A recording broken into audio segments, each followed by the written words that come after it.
अगर कोई आपको नीचा दिखाना चाहता है तो इसका मतलब है कि आप उससे पहले से ही ऊपर हो। जिंदगी जीने के लिए मिली है, इससे लोग क्या सोचेंगे यह सोचने में बर्बाद मत करो।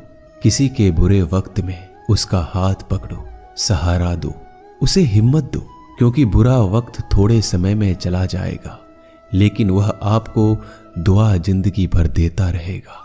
मनुष्य सुबह से शाम तक काम करके उतना नहीं थकता जितना चिंता और क्रोध के एक क्षण में थक जाता है। संबंध परमात्मा से अच्छे बना लो तो तुम्हें किसी की जरूरत नहीं पड़ेगी। तुम खुद सबकी जरूरत बन जाओगे। सलाह देने तो हजारों आते हैं लेकिन जब साथ देने की बारी आती है तो केवल भगवान आते हैं। जीतने के बाद तो सारी दुनिया गले लगाती है, क्योंकि जो आज आपके साथ है वह कल आपके खिलाफ हो सकते हैं।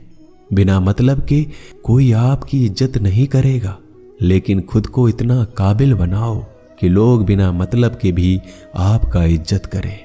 भगवान कहते हैं सोने से पहले तुम सबको माफ कर दिया करो और तुम्हारे जागने से पहले मैं तुम्हें माफ कर दूंगा।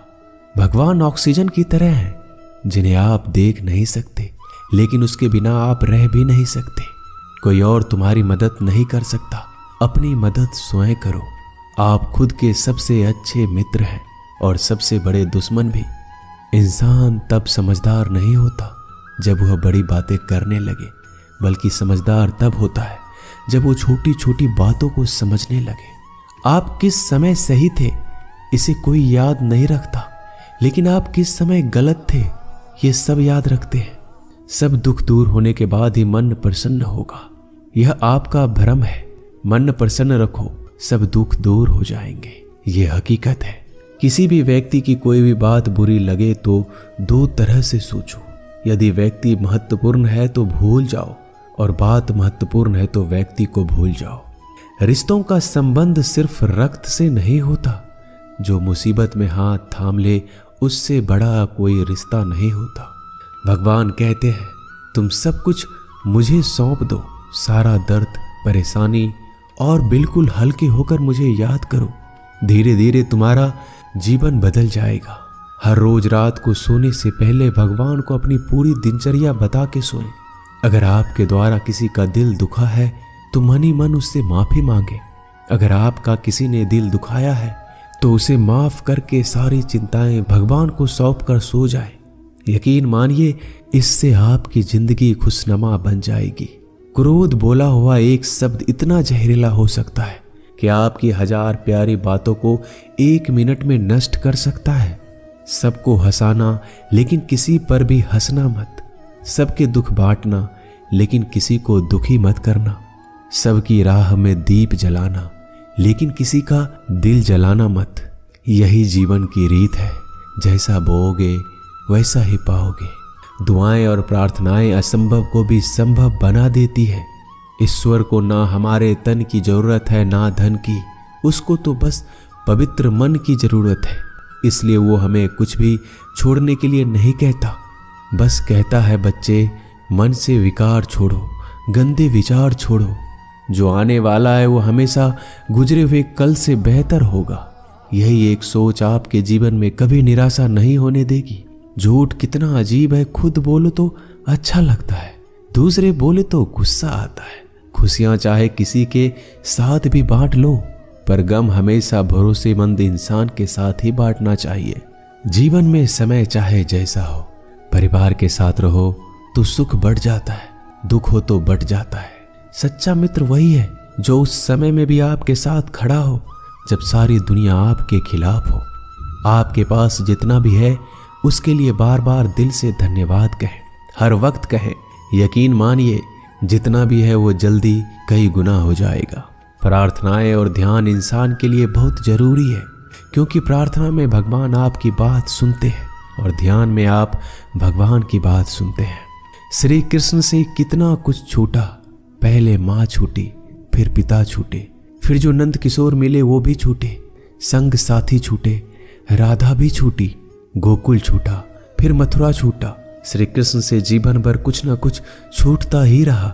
नहीं छूटा तो वो था देवत्व, मुस्कान और सकारात्मकता। श्री कृष्ण दुखी नहीं, उत्सव के प्रतीक है। सब कुछ छूटने पर भी कैसे खुश रहा जा सकता है, ये श्री कृष्ण से अच्छा कोई नहीं सिखा सकता। इसलिए हमेशा खुश रहें, सदा मुस्कुराते रहें। जीतने का मजा भी तभी आएगा जब लोग आपके हार का इंतजार करेंगे। गीता में लिखा है, यदि कोई आपको अच्छा लगता है तो अच्छा वो नहीं, अच्छे आप हैं, क्योंकि उसमें अच्छाई देखने वाली नजर आपके पास है। अपनी पीड़ा के लिए संसार को दोष मत दो, अपने मन को समझाओ। तुम्हारे मन का परिवर्तन ही तुम्हारे दुखों का अंत है। सोच और नीयत अच्छी रखिए, फिर आपके कष्ट प्रभु स्वयं दूर कर देंगे। याद रखना, भगवान से कभी उम्मीद छोड़ना नहीं और दुनिया वालों से कभी उम्मीद रखना नहीं। सुख दुख एक सिक्के के दो पहलू है। जहां सुख होगा वहां दुख भी होगा, जहां दुख होगा वहां सुख भी होगा।